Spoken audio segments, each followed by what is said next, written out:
धूम्रकेतुर्गणाध्यक्षो भालचन्द्रो गजाननः द्वादशे विद्यारम्भविवाहे च प्रवेशे निगमे तथा संग्रामे संकटे कश्चन धावते शुक्लाम्बरधरं देवं शशिवर्णं चतुर्भुजं प्रसन्नवदनं ध्यायेत् अभिक्षिप्तार्थसिद्ध्यर्थं पूजितो यत्रासुरे सर्वविघ्नहरस्तस्मै गणाधिपतये नमः। ॐ वक्रतुण्डमहाकाय कोटिसूर्यसमप्रभा निर्विघ्नं कुरु मे देव ॐ शरणागतकीलार्थपरित्राणपरायणे सर्वस्यागतिनदैवी नारायणे नमोऽस्तुते। ॐ या कुन्देन्दुकुशारहारि धवला या शुभ्रवस्त्राहिता या वीणावरदण्डमुद्रितकरा या श्वेतपद्मासना या ब्रह्माच्युतशङ्करा प्रकृतिभिर्देवैः सदा वन्दिता तामां पातु भगवती सरस्वती विश्वेश्वराभ्यासः। ॐ आपदां पहर्तारं दातारं सर्वसम्पदां लोकाभिरामं श्रीरामं भूयो नमामि।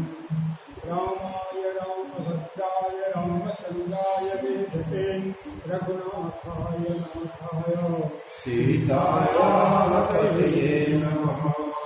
ॐ नीलाम्बुजश्यामलकोमलाङ्गं सीतासमारम्भवामभागं पाणौ महासायकचारुचापं नमामि रामं रघुवंशनाथं। ॐ मधुरितबलधामशैलावदेहं गणनाप्रशान्तज्ञानिनां अग्रगण्यं सकलगुणनिधानं बालारामधीशं रघुपतिं वातजातं नमामि। ॐ मनोजवं मारुततुल्यवेगं जितेन्द्रियं बुद्धिमतां वरिष्ठं वातात्मजं वानरयोधमुख्यं श्रीरामदूतं शरणं प्रपद्ये। श्रीरामदूतं शरणं प्रपद्ये श्रीरामदूतं शरणं प्रपद्ये। ध्यायेत् नित्यं महेशं रजतगिरिनिभं चारुचन्द्रावतंसं रत्नाकल्पोऽग्रज्वालाङ्गं तत्सुमृतपदाभेद्यहस्तं प्रसन्नं शमन्तात्ययस्तुतं ममरगणैर्व्याघ्रकृतिं प्रशमनं विश्ववाद्यं विश्ववीजं विश्वभयहरं पञ्चवक्त्रं त्रिनेत्रम्। ॐ गिरीशं गणेशं गले नीलवर्णं गवेन्द्राधिरूढं गुणातीतरूपं भवं भास्वरं भस्मनाभूषिताङ्गं भवानी कलत्रं भजे पञ्चवक्त्रम्। ॐ नमः शिवाय ॐ नमः शिवाय ॐ नमः शिवाय ॐ नमः शिवाय। ॐ रामो राजमणे सदा विजयते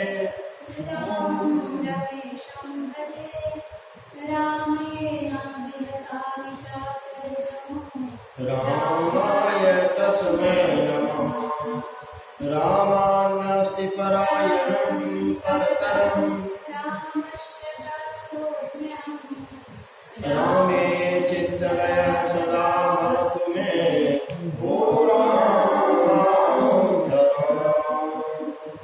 सौराष्ट्रे सोमनाथं च श्रीशैले मल्लिकार्जुनम् उज्जयिन्यां महाकालं ओंकारं कमलेश्वरं हरल्यां वैद्यनाथं च डाकिन्यां भीमशङ्करं सेतुबन्धेषु रामेशं नागेशं दारुकावने वाराणस्यां तु विश्वेशं त्र्यम्बकं गौतमीतटे हिमालये केदारं भुष्मेशं नमः शिवाय। एतानि ज्योतिर्लिङ्गानि सायं प्रातः पठेत् सप्तजन्म कृतं पापं स्मरणेन विनश्यते। ॐ माता रामो मम पिता रामचन्द्र स्वामी रामो मम सखा रामचन्द्र सर्वस्वं मे रामचन्द्रो दयालुर्नैव जाने न जाने। अथ श्री वाल्मीकि रामायणे चतुर्त्रिंशः सर्गः।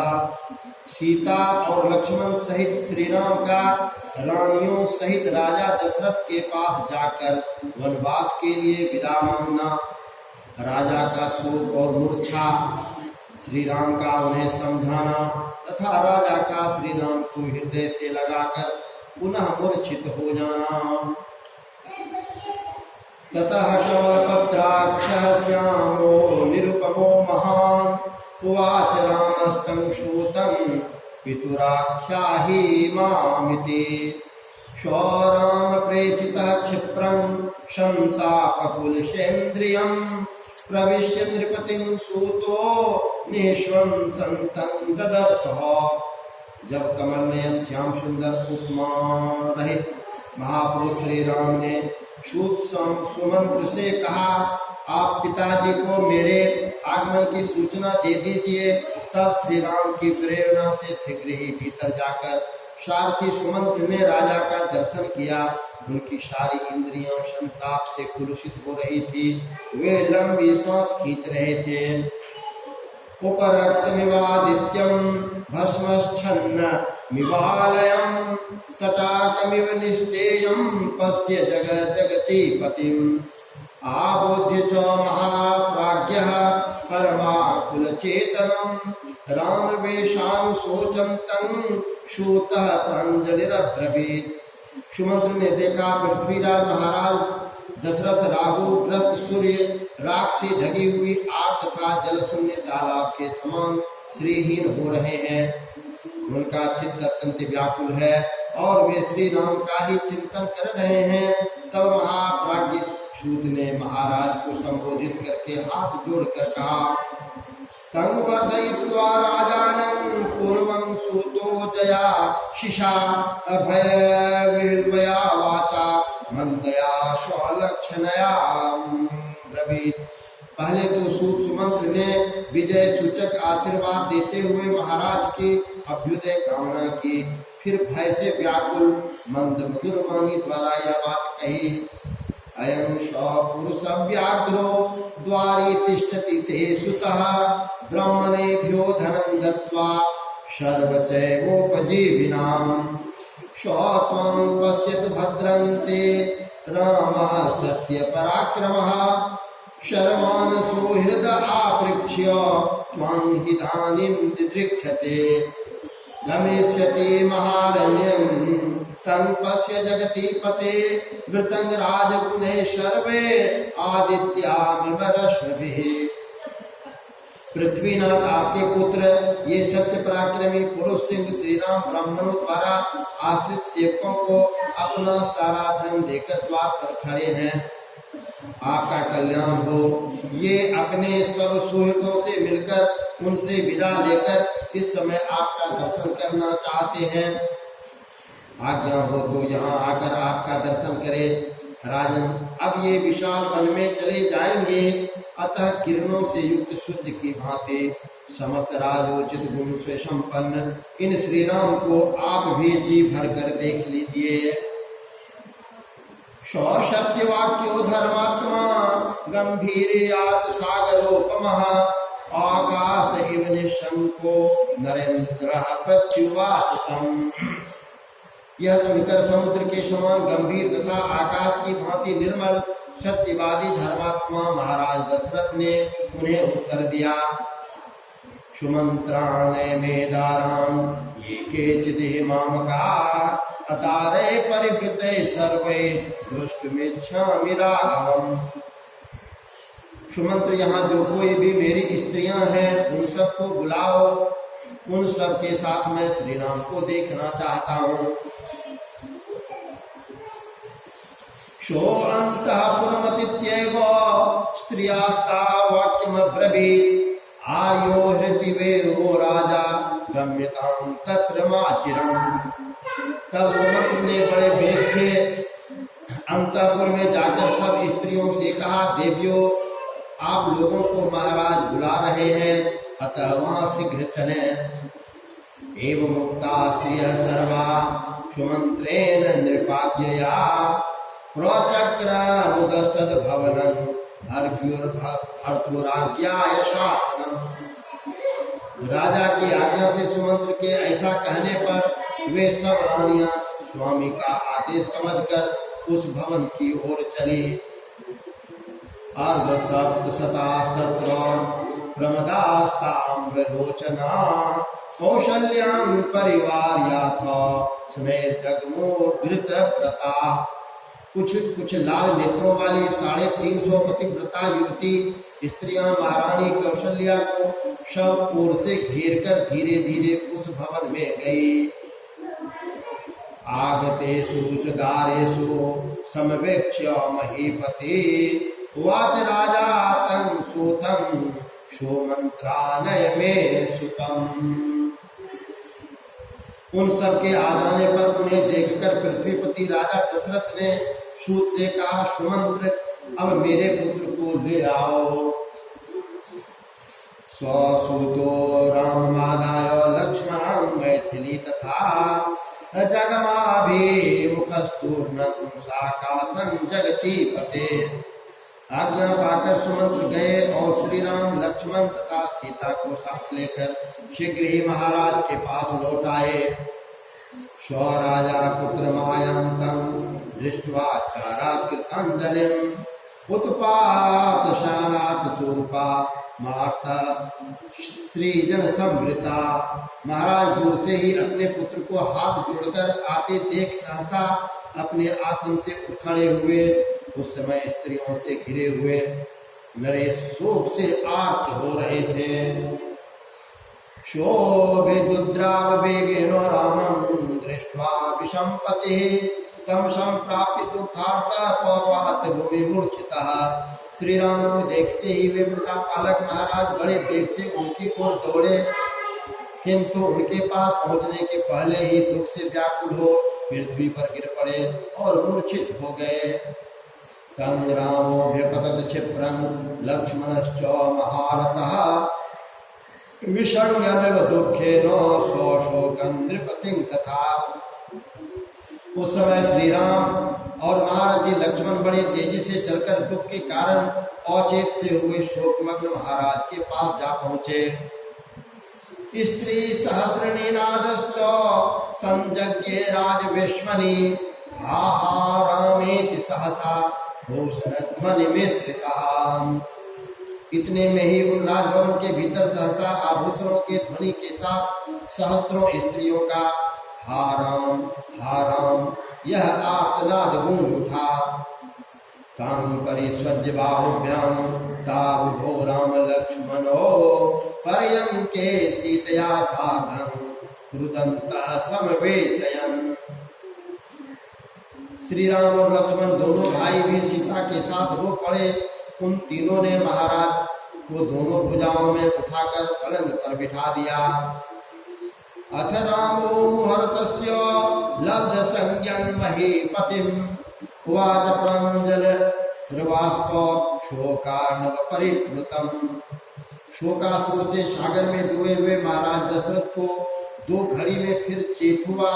तब श्री राम ने हाथ जोड़कर उनसे कहा, आपृच्छे त्वं महाराज सर्वेषां ईश्वरोऽसिनः प्रस्थितं दंडकारण्यं पश्यं त्वं कुशलेन माम्। महाराज आप हम लोगों के स्वामी हैं। मैं दंडकारण्य को जा रहा हूँ और आपसे आज्ञा लेने आया हूँ। आप अपनी कल्याणमयी दृष्टि से मेरी ओर देखिए। लक्ष्मणं चानुजानीहि सीता चान्वेतुमावनं कारणैर्बहुभिस्तथ्ये वार्यमानो न विच्छत। अनुजानीहि सर्वान् न शोकमुत्सृज्यमानः लक्ष्मणं माच सीतां च प्रजापतिरिवात्मज्ञां। मेरे साथ लक्ष्मण को भी वन में जाने की आज्ञा दीजिए, वह भी यह भी स्वीकार कीजिए कि सीता भी मेरे साथ वन को जाए। मैंने बहुत से सच्चे कारण बताकर इन दोनों को रोकने की चेष्टा की, परंतु ये यहाँ रहना नहीं चाहते हैं। अतः हम दूसरे को मान देने वाले नरेश, आप शोक छोड़कर हम सबको, मुझको, लक्ष्मण को और सीता को भी उसी तरह वन में जाने की आज्ञा दीजिए जैसे ब्रह्मादि ने अपने पुत्र शनकादिकों को तप के लिए वन में जाने की अनुमति दी थी। प्रतीक्षणामव्यग्रमनुजज्ञां जगति पते वाच राजा संप्रेक्ष्य वनवासाय राघवम्। इस प्रकार शांत भाव से वनवास के लिए राजा की आज्ञा की प्रतीक्षा करते हुए श्री रामचंद्र जी की ओर देखकर महाराज ने उनसे कहा, अहं राघव कैकेय्या वरदानेन मोहिता अयोध्यायां तवे मात्य भव राजा निगृह्यवाम्। रघुनंदन, मैं कैकेयी को दिए हुए वर के कारण मोह में पड़ गया हूँ, तो मुझे कैद करके स्वयं ही अयोध्या का राजा बन जाओ। एवं मुक्तो नृपतिना रामो धर्मभृतांबरः प्रत्योवंजलिं कृत्वा पितरं वाक्यकोविदः। महाराज के ऐसा कहने पर बातचीत करने में कुशल धर्मात्माओं में श्रेष्ठ श्री राम ने दोनों हाथ जोड़कर पिता को इस प्रकार उत्तर दिया, भवान वर्ष सहस्राय पृथिव्या नृपते पति अहं त्वरण्ये वर्तस्यामि नौ मे राज्यस्य कांक्षिता। महाराज, आप सहस्रों वर्षों तक इस पृथ्वी की अधिपति बने रहें, मैं तो अब वन में ही निवास करूंगा, मुझे राज्य लेने की इच्छा नहीं है। नवपंचचो वर्षाणि वनवासे विहृत्यते पुनः पादौ ग्रहस्यामि प्रतिज्ञां ते नराधिपः। हे नरेश्वर, 14 वर्षों तक वन में घूम फिर कर आपकी प्रतिज्ञा पूरी कर लेने के पश्चात मैं पुनः आपके युगल चरणों में मस्तक झुकाऊंगा। रुदन्नार्थः प्रियं पुत्रं शत्यपाशेन संयुतः कैकेय्या चोद्यमानस्तु मिथो राजा तमं ब्रवीत्। राजा दशरथ एक तो सत्य के बंधन में बंधे हुए थे, दूसरे एकांत में कैकेयी उन्हें श्री राम को वन में तुरंत भेजने के लिए बाध्य कर रही थी। इस अवस्था में वे आर्त भाव से रोते हुए वहां अपने प्रिय पुत्र श्री राम से बोले, श्रेयसे वृद्धये तात पुनरागमनाय च गच्छस्वारिष्टमप्यग्रह पंथानां तुको भयम्। तात, तुम कल्याण के लिए, वृद्धि के लिए और फिर लौटाने के लिए शांत भाव से जाओ। तुम्हारा मार्ग विघ्न बाधाओं से रहित और निर्भय हो। नो हि शक्यात्मनस्तात धर्म भी मनस्तव शनि वर्धयितुं बुद्धि शक्यते रघुनंदनो। अद्य त्वेदानि रजनीं पुत्रमागच्छ सर्वथा एकाहं दर्शनेनापि साधु तावच्चराम्यहम्। बेटा रघुनंदन, तुम सत्य स्वरूप और धर्मात्मा हो, तुम्हारे विचार को पलटना तो असंभव है, परंतु रात भर और रह जाओ, फिर एक रात के लिए सर्वथा अपनी यात्रा रोक दो। केवल एक दिन भी तो तुम्हें देखने का सुख उठा लूं। मातरं माच संपश्यन् वशे मामद्य शर्वरीं तर्पितः सर्वकामस्त्वं स्वकाल्ये साधयिष्यसि। अपनी माता को और मुझको इस अवस्था में देखकर आज ही इस रात में यही रह जाओ। मेरे द्वारा संपूर्ण अभिलषित वस्त्रों से तृप्त होकर कल प्रातः काल यहाँ से जाना। दुष्करं क्रियते पुत्र सर्वथा राघव प्रिय त्वया हि मत प्रतीयार्थं तु वनमेवमुपाश्रितम्। मेरे प्रिय पुत्र श्री राम, तुम सर्वथा दुष्कर कार्य कर रहे हो, मेरा प्रिय करने के लिए ही तुमने इस प्रकार उनका आश्रय लिया है। नो चैतन्मे प्रियं पुत्र सपे सत्येन राघव छन्नया चलितस्वास्मि निश्रिया भस्म गिंगतया वंचनाया तु लब्ध्वा मे त्वं निष्तर त्वं गच्छसि अनया वृत्तसादिन्या कैकेय्या भी प्रचोदितः। परंतु बेटा रघुनंदन, मैं सत्य की शपथ खाकर कहता हूँ कि यह मुझे प्रिय नहीं है। मुझे तुम्हारा वन में जाना अच्छा नहीं लगता। यह मेरी स्त्री कैकेयी की रात में छुपी हुई आग के समान भयंकर है। इनसे अपने क्रूर अभिप्राय को छिपा रखा था, इसी से आज मुझे मेरे अभिष्ट संकल्प से विचलित कर दिया है। कुलोचित सदाचार का विनाश करने वाली इस कैकेयी ने मुझे वरदान के लिए प्रेरित करके मेरे साथ बहुत बड़ा धोखा किया है। इसके द्वारा जो वंचना मुझे प्राप्त हुई है उसी को तुम पार करना चाहते हो। नो चैतदाश्रितमं यत् त्वं ज्येष्ठः सुतो मम अपानृत कथं पुत्र पितरं कर्तुमिच्छसि। पुत्र, तुम अपने पिता को सत्यवादी बनाना चाहते हो। तुम्हारे लिए यह कोई अधिक आश्चर्य की बात नहीं है, क्योंकि तुम गुण और अवस्था दोनों ही दृष्टियों से मेरे ज्येष्ठ पुत्र हो। अथ रामस्तदा श्रुत्वा पितुर्रात्रस्य भाषितम् लक्ष्मणेन सह भ्रात्रा दीनो वचनं ब्रवीत्। अपने शोकाकुल पिता का यह कथन सुनकर उस समय छोटे भाई लक्ष्मण सहित श्री राम ने दुखी होकर उनसे कहा, प्रपश्यामि यानद्य गुणान् को मे स्वस्तान् प्रदस्यति अपक्रमणे मे वातः सर्वकामैरहं गृह्णे। महाराज, आज यात्रा करके मैं जिन गुणों लाभों को पाऊंगा उन्हें कल कौन मुझे देगा। अतः मैं संपूर्ण कामनाओं के बदले आज यहाँ से निकल जाना ही अच्छा समझता हूँ और इसी का वर्णन करता हूँ। इयं शराष्ट्रा सजना धन धान्य समाकुला मया विसृष्टा वसुधा भरताय प्रदीयताम्। राष्ट्र और यहाँ के निवासी मनुष्यों सहित धन धान्य से संपन्न यह सारी पृथ्वी मैंने छोड़ दी, आप इसे भरत को दे दें।